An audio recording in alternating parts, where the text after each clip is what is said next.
Assalamualaikum warahmatullahi wabarakatuh. Nama saya Dwi Umanadian dengan absen 38 mata kuliah arbitrase syariah. Di sini saya akan menjawab soal UAS poin 4. Poin 4 soalnya seperti di samping ini. Nah, sekarang kita akan membahas terlebih dahulu mengapa sih para pihak-pihak tersebut dapat menyalahi peraturan dan tidak taat terhadap klausal arbitrase syariah. Nah, menurut data di lapangan bahwa dari keseluruhan nasabah bank di Indonesia, 90% merupakan nasabah yang rasional, sedangkan 10%-nya merupakan nasabah yang emosional. Karena didominasi oleh nasabah yang rasional, inilah dapat diprediksi demi profit dan benefit dapat berpotensi melakukan tindakan-tindakan yang tujuan utamanya adalah keuntungan dan mengedepankan aspek-aspek lain di luar aspek keuntungan. Nah, jika ia bersengketa, maka segala cara akan ia lakukan untuk memenangkan sengketa tersebut meskipun ia telah melakukan presentasi termasuk menggunakan lembaga court involvement.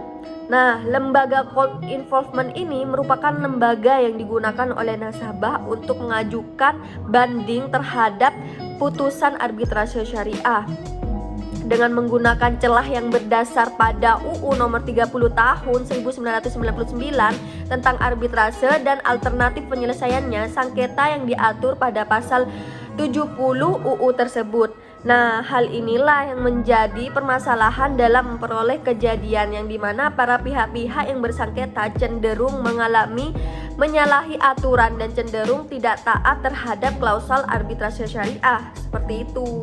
Dan sengaja atau tidak dengan menggunakan lembaga court involvement menjadikan mereka cenderung keluar dari komitmen mereka di awal, yaitu berekonomi syariah.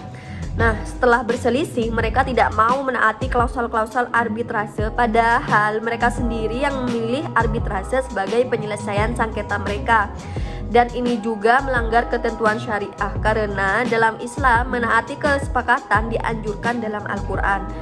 Nah, seharusnya masyarakat sudah mengetahui nih bahwa dalam melakukan kegiatan ekonomi syariah, jika terdapat perselisihan ia sendiri dengan sadar akan merujuk pada ketentuan yang berdasarkan syar'i tanpa harus keluar dan merasa nyaman dengan hukum yang sumbernya di luar syar'i.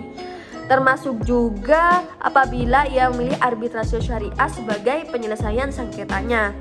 Nah, dalam hal penyelesaian sengketa melalui arbitrase yang melibatkan lembaga peradilan, maka pihak pun akan memprediksi dengan benar putusan pengadilan yang akan dijatuhkan.